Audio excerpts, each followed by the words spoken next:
Good afternoon, everybody. We are live at the Minnesota State Capitol. My name is Representative Eric Mortensen out of Shakopee, District 55A.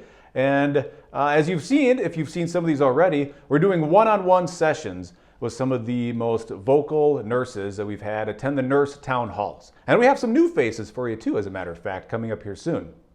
So we're going to go ahead and welcome Nurse Teesha here. Thank you for coming out today. And, Thank you for having she's me. been very involved in the nurse town halls. And why don't you tell us a little bit about yourself and why you're so passionate about health freedom? Well, I've been a nurse. I've been in healthcare most of my life. My grandma's a retired nurse. I used to go hang out at the nursing home and chat with the old people. Worked all along.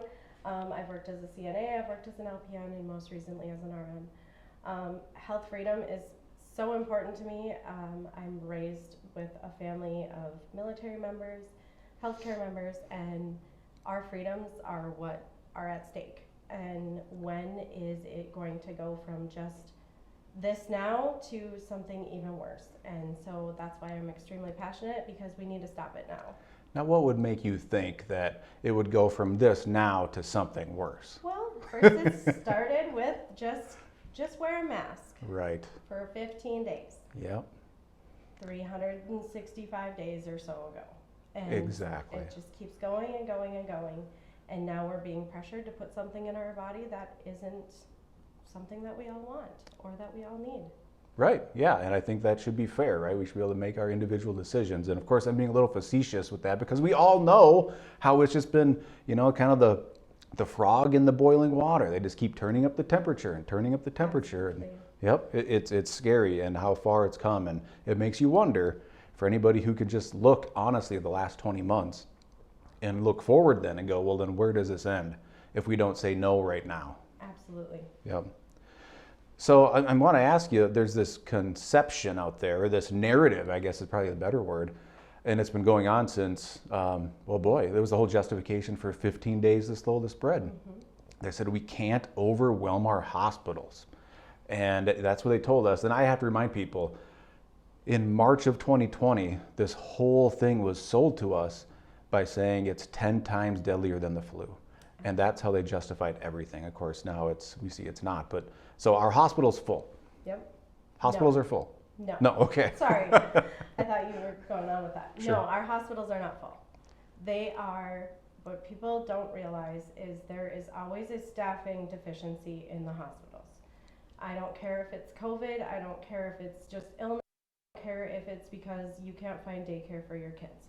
There is always a staffing shortage in healthcare. Our long-term care facilities are always struggling, our hospitals are always struggling. So there's typically, it depends on the hospital, depends on the policy, but usually an RN has so many patients that they're allowed to take care of. Usually it's 1 to 3, 1 to 2, depends on where you're at, what situations you're in, and it depends on your patient's acuity. So if you have 3 RNs working on a floor and they can only have 2 patients, they will shut that unit down once they get to 6 patients. They can't take care of more. So I've heard that's the case. We've talked about in the town halls that it's not a bed shortage. There's beds, there's rooms, there's a shortage of staff. But I've never understood, is there a formula at the hospital level? Is it the chain? You got these like health partners or regions, or is it a state thing? Or what creates that constraint? So typically it's based on a multitude of different things. It's based on what floor you're in, what department you're in. If you're in the neuro ICU, that's more high acuity care. So you're going to need more one-on-one patients. If you're in, the labor and delivery, you're also 1 nurse to pretty much 1 patient, because all of a sudden that patient becomes 2. It's also based on your patient's acuity level. So if your patient is going to fall, if they're at a high risk for falls, if they have, multiple different IVs, if they have different medications on board, it's all about acuity and the patient's status. So they're not going to give you a bunch of patients where this one's on a blood transfusion, this one's on a blood transfusion, this one's on a ventilator. You can't stagger all of that care appropriately and make sure that the patients get safe and effective care. Gotcha. Okay, and that's new information for me, but I think that's super helpful for people who are wondering what is the real constraint out there. So it begs the question, with this mandate that's coming down across the country, and now we have Joe Biden coming across, nationally, if they're threatening to fire people, nurses in particular, that have these constraints that limit and lock up the availability of beds, this is kind of an obvious question or answer, I guess, Right. but what is going to happen with the ability to get care if they're going to potentially fire 30, 40, 65% of their staff? So my best example would be currently other countries have Canada, for example, has their healthcare where you can go get free healthcare. Everybody can go get healthcare. Yep. Okay, great. Their wait time just for even a surgery is absolutely ridiculous. You're waiting months. Our current hospital wait time is typically 6 hours. Sometimes they get it down. They're short-staffed, but there's also people who use it as a clinic. It's Right. a walk-in clinic. Yep. You don't go to the emergency department for an infected toenail unless your foot's going to fall off. But your wait times will increase because there aren't going to be enough staff. Right. And you're not going to have a place to go if you have that heart attack looming or anything like that. And so that's concerning. There are departments where half of their staff are leaving. Half of them. Half of them. I know of our rural facilities, half of their staff are planning on leaving if their exemptions are not approved, and some of them didn't file exemptions. Yeah. Because this is just one step too far. Well, and that's what I've heard as a common theme as we've had these town halls and we chat afterwards. People don't see the afterwards talk and how the energy is still through the roof. Yep. Afterwards. But you hear that the access to care in Canada is consistently, it's long wait times, and it's kind of the danger of socialized medicine. But when it comes to people just leaving the industry as a whole, that I've heard plenty of people say, that they say, I'm not even doing it because of the vaccine mandates. I'm just exhausted. It's been a rough 20 months, and I'm just going to go find something else to do. COVID's been exhausting. Yeah. Whether you believe it exists or not, I mean, there are some things that some patients, they should have gotten treatment beforehand. That's been my big argument from the get-go. There's never been a disease where we have said, oh, you have hypertension, just go home. Just go home, and when you start having that chest pain, give us a call. What would normally happen? You'd probably get put on some blood pressure medications. We would continually follow up with you. Or, just multitude of different things. They're just not getting treatment. So I've worked on the swab tents. When we would swab patients, okay, now what do I do? Well, go home, get some rest, take some Tylenol and ibuprofen, and then if you start having trouble breathing, give us a call. That's what we were told to say. So give me more detail there. So you do a swab test. Is that one of these like pretty instant tests that they say, yeah, this is positive for COVID, or what's the swab test? So ours have it, well, when it first started, it was automatically that all went to the Mayo. The Mayo takes 7 to 10 days, depending. Okay. Sometimes they were faster, depending on how fast FedEx got from one place to the other. Now we have a test where we're able to do it in our lab. And that one's taking anywhere, we tell patients 12 to 48 hours. It can come back sooner, just luck of the draw, how soon it gets to the lab. So I guess people taking the swab test, they already felt some symptoms and they thought they might have COVID. Sometimes, or they're asymptomatic and they had positive contact. Okay. So they had reason to believe they might have been exposed. Right. But instead of saying, hey, if you are feeling these symptoms, you should take these actions, the advice was sit at home and wait 7 to 10 days. Get some rest, take some ibuprofen, Tylenol, and then for a while in the news, ibuprofen wasn't recommended. I don't know where that came from. That was early COVID. Okay. But now it's still, we're just telling patients, go home, get some rest, drink some fluids, give us a call if you can't breathe. Still? Yeah, still. So what fascinates me is hearing how people would have normally done things. If it was 2019 or before, here's what we would have always have done. Right. But now things are just radically different. And one of those things that came up in the last town hall on Monday night was this abusive behavior towards patients when they're typically under and they don't know what's happening. the type of language that people are using towards patients directly. Yep. And somebody said if we ever did that before, you'd get reprimanded. Oh, yeah, it's patient abuse. Yeah. It's flat out abuse. It's bullying and abuse. And whether it's to your coworkers or patients, it's abuse. And that has always been a no-no. Like, day one, it's drilled into your heads. You treat your patients with respect and dignity. Right. And making fun of them or coming down on them because they're making a choice for their own healthcare decisions. 2 years ago, if somebody said, I don't want to get the flu vaccine because I believe it makes me sick, that's your choice. Yep. I can educate you and tell you what what we have seen and the data, but that's your choice, and I can't call you an idiot or dumb, or I'm not going to care for you because you made that choice. How on earth do you flip that 180 degrees? I mean, how do you think that's become somewhat acceptable? I mean, you hear it, and I'm sure it sounds like it disgusts you, but how do these people who knew 2 years ago they could never do that without getting in some sort of trouble?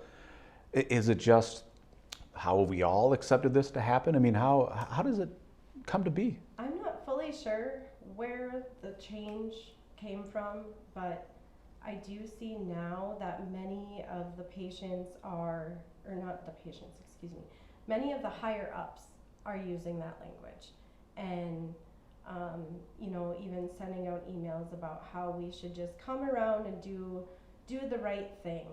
And so when it's just as in with kids, when they see the upper hand start behaving that way, well, you know what? If they can do it, I can do it too.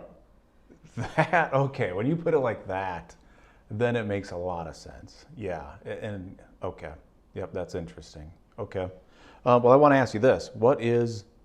It sounds like everybody kind of has two different dates when it comes to this mandate. There's the date that says you have to have your exemptions in by this date. And then there's the ultimate D-Day that says you have to have this vaccine by this day or you are potentially fired. Or I've heard some people are saying they're going to go on long unpaid leaves, which is essentially saying you're fired without them actually having the courage of saying you're fired. So currently through my facility, we had to have our exemptions in by September 20th. The exemption was a huge write-up of what our beliefs are, why we can't do it, have we ever been vaccinated before, and we had to sign at the bottom, this exemption at any point can be revoked if we are a danger to ourselves or others. I didn't sign it. You can't determine if I'm a danger to Right, that's what I was going to ask, is who gets to decide Right. this? That's a dangerous slippery slope. We see legislative language where they try to use that for very unconstitutional efforts to take away people's rights. That is very dangerous language. So that was due by September 20th. They will not review or give an answer until October 15th. So we're hanging in limbo. And it is my understanding that they will be sending us our approval or denial via email or however we had to submit it through our program on our computers. It will be coming USPS mail. So. Oh, okay. They're going to send it certified mail probably to make sure you got it. Yep. So. And then what's the date that they say by this day or else you're potentially terminated? I believe it's December.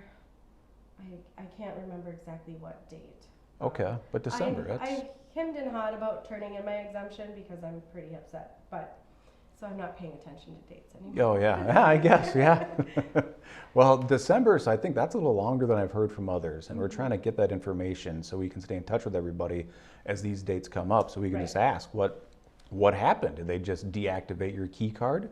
Right. Did they tell you you're terminated? Did they put you on leave? Like, I'm curious, so we're going to keep staying in touch with everybody and see what ends up happening. So we'll be put on a 1-year leave of absence.